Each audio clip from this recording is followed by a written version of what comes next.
Okay, shrub crafters, let's talk axes. Not X's, axes.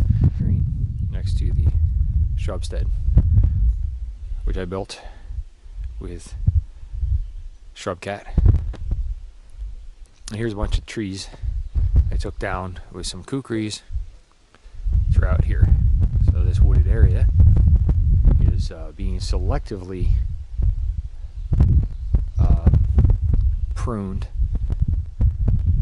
so that we can expand the cabin out back and put a barn out that way, or little storage for Betty Ford.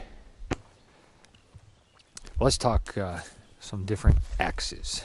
Single bits, not doubles, and new production.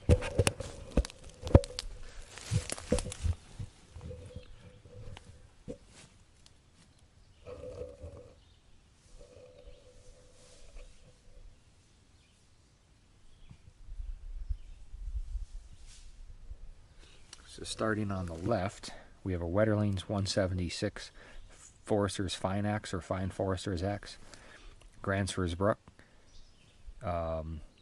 Scandanavian, Snow and Nealley, not the new Snow and Nealley, potentially right on the borderline of the Chinese. This is a 2.2 pound, I think, boy's axe. That's the Wetterlings. Was American axe, I believe they called it. No, that's the Appalachian. Sorry, Appalachian or Appalachian single bit. And on the end is a Council Tool D3, which has the phantom bevels in it. Price-wise was about 120, 130, somewhere in there.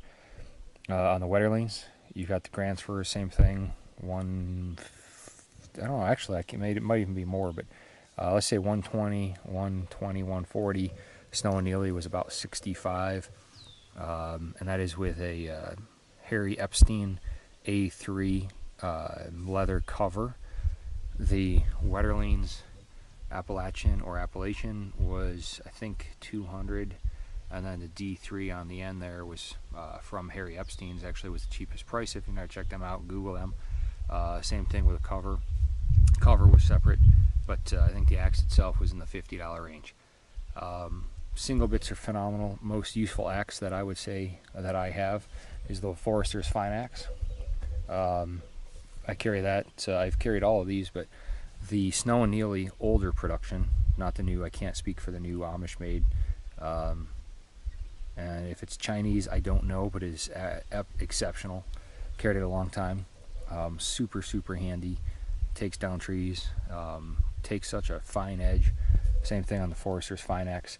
The Granfors Bruks, Swedish, Scandinavian, Wetterlings and Granfors are owned by the same company now.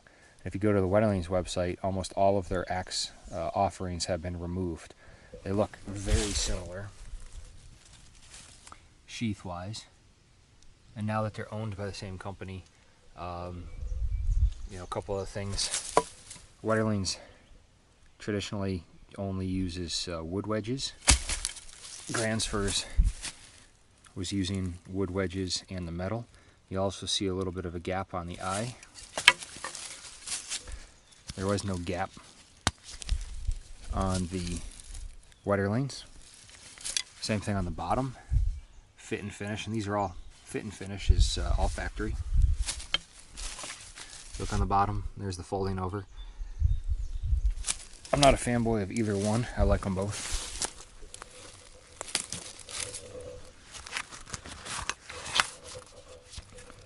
Steel wedge painted over black.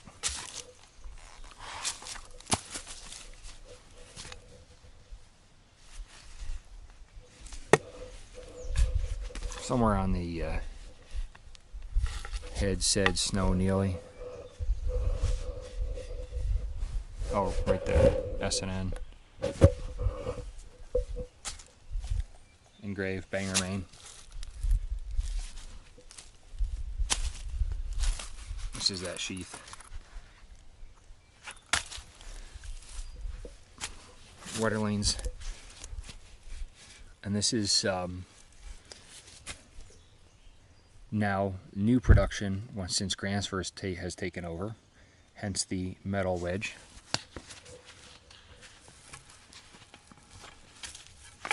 There's the profile.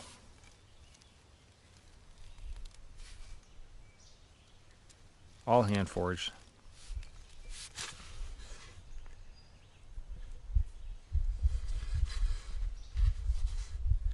There's a very sharp profile. Here's your grain pattern, slightly curves to the right. Overall, a good grain pattern. Let's see. Completely, almost 90, with a slight weave. Let's get you Scandanavian.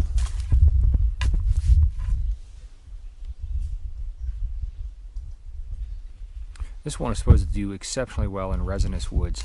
However, I found it to be very bitey, and the Wetterlings seems to do better in the Forester's Fine Axe. Grain pattern, really nice. And then they give you a hole. And then the Forester's Fine Axe. For some reason, I'm really partial to this. The weight, its ability, grain selection, excellent. What you would expect when you're spending $100+ on an axe.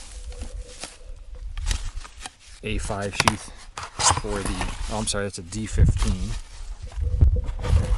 which I believe is a jersey pattern. Probably wrong, but probably jersey pattern. Big head, made in the USA, those phantom bevels. Steel wedge, not quite flush, flush to the metal, but excellently seated on there, and almost perfect grain pattern. Excellent axes. So in terms of limbing up these pines, these are pretty big pines. Oh, getting our afternoon fire going. Burning a lot of this. Now this property, we're in the middle of our property, hidden in these trees, and I picked this area because it's just absolutely beautiful. Super smoky. And that's this siding is actually a board on board. Use the chainsaw mill, the Granfors 777 model. Use metal roofing. Traditional windows. That ladder's on that tree. That tree, unfortunately, in the distance right there. He's going to have to come down. It's too windy today. I took a smaller one down behind it, and it actually started to lean this way just with the wind, because they do act like sails. So anyone who says that even little trees are pretty easy needs to get out in the woods and actually try this stuff. These all came down this morning. One of them I used a Himalayan Imports Gopti, I think it was that one. This one I used a chainsaw on this one to start it and kind of wedged it over. Again, with the wind, it actually had a lean coming back towards me, so keeping it away from the shrub casa. And then these logs here, harvested last year, skinned them out, and they're going to be the corner post foundations of Betty Ford's little tool shed. And so what we're clearing today is this path coming in, so we can put it right back around the corner here. The addition's going to go back this way. Probably, maybe this year, maybe next year, who knows. Down here's a big pond. Eventually put a little trail down this way, but this whole area gets filled with blueberries. So absolutely awesome. But on the axes, one of the cool things is I've gone out and spent a ton of money on different equipment, so you don't have to. That's actually not why I did it. It's addicting. When I joke about the 10 C's, 10 cutting, it's because you have one, then you get two, and then suddenly you have 10 out of nowhere. Chainsaws are definitely faster than axes. Axes are quieter. There's a little more control. I've got bow saws, which I was using today to clear out a whole bunch of the front area, which was on the camera. for this whole section. So in terms of limbing up the little boy's axe, Snow and Nealley 2.2 works awesome, but so does that Forester's Fine Axe, and you have much more control. Just remember one thing: when you're limbing up or bucking logs, stand on the opposite side of what you're limbing, and don't take full swings. Properly hold it and utilize it. Forester's Fine Axe.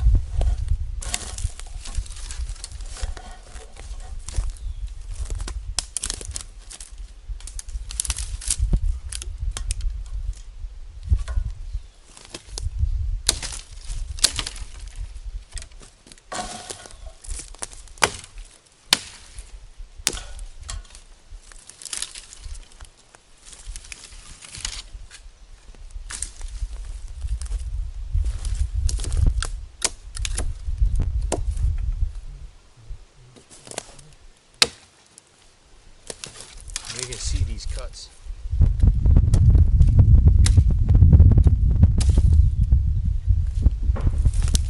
That's factory edge taken to a stone and refined.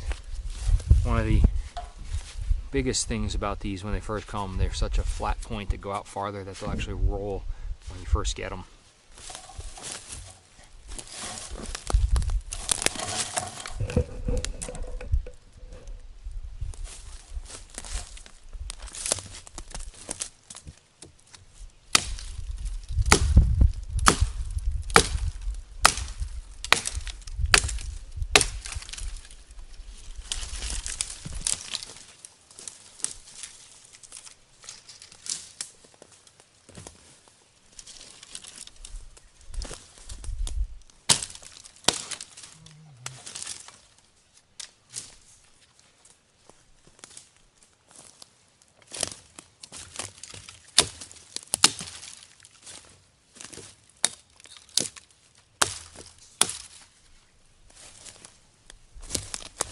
Forester's Fine.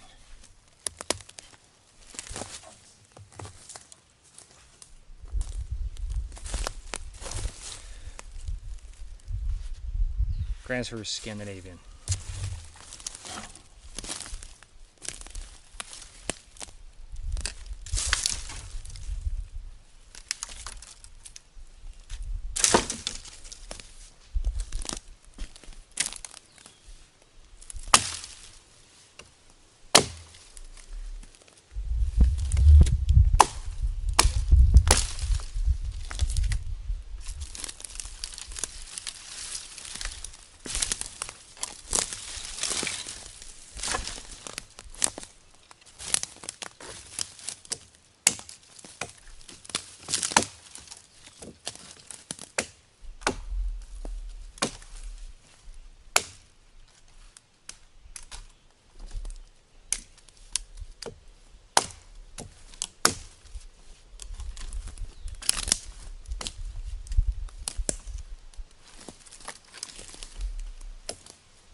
And for those of you wondering what kilt this is the I think utility kilts, Survivor or something, but it's pretty cool. Detachable pockets. If you're a fan of Steve Zissou, comes standard issue with Glock. Just bringing you along up here to get a little closer for you. Scandanavian obviously weighs more. It's a little bit longer. Just to get you in on the action here.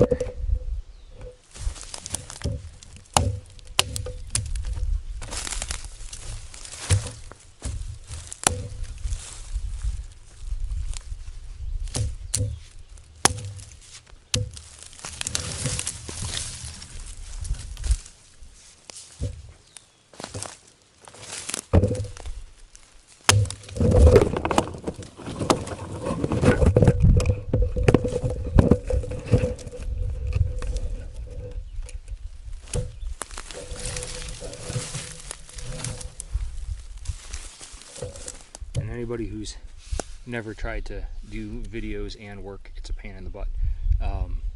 Constantly looking for your camera, moving your camera, and getting scenes, but it's fun.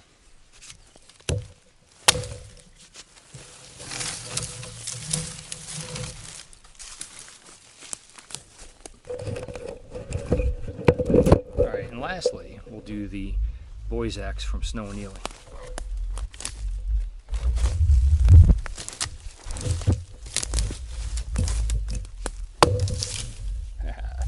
Trying to keep it so don't lose the camera.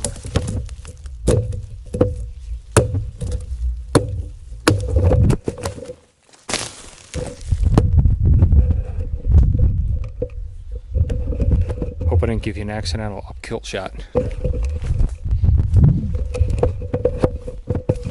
See if we can get this over here.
That's one of the things where this Snow and Nealley's coming in handy. This boy's axe is limbing up all this dead stuff.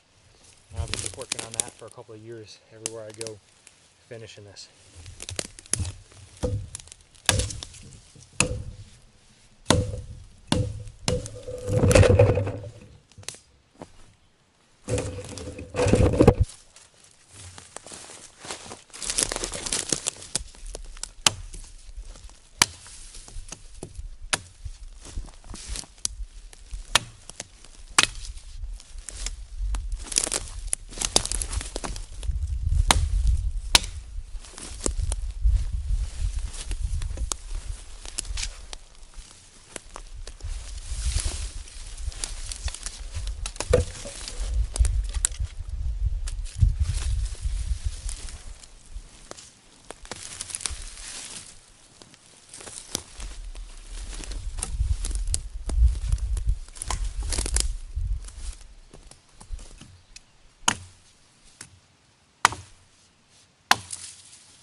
Give you an example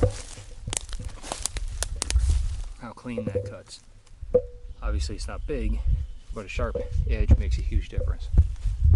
It makes a difference in that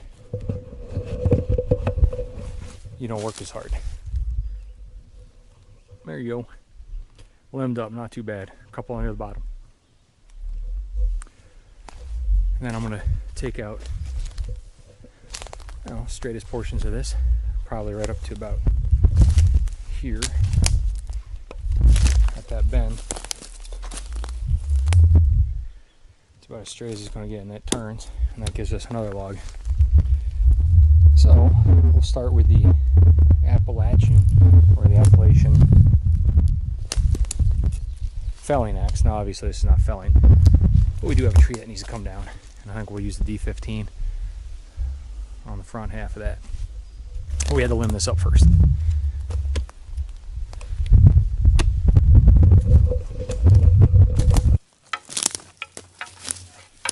bearing size, I think we've got a 28 and a 30. Now it's more than 3 inches. So either a 30 and a 36, depends how they measure them, total distance, or 28 and a 36, I don't remember, but both have the recurve, which is what I like. There's your head profile.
Through.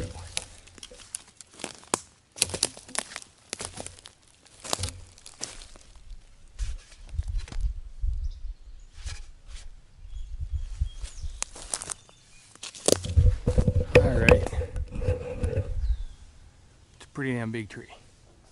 Not big in diameter, but a big friggin' tree. It's got a lean.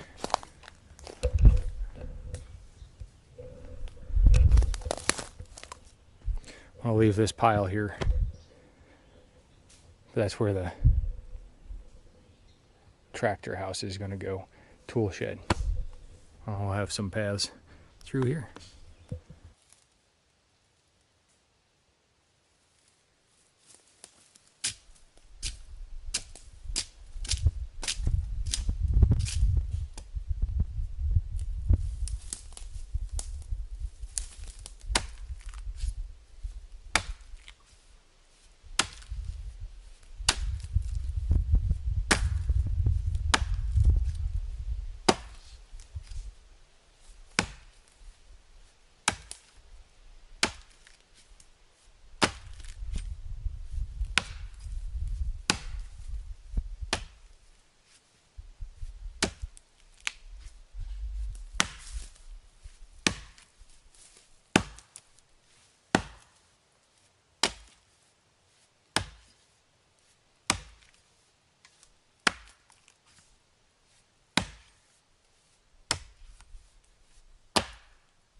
D15.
say that.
D15.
D15.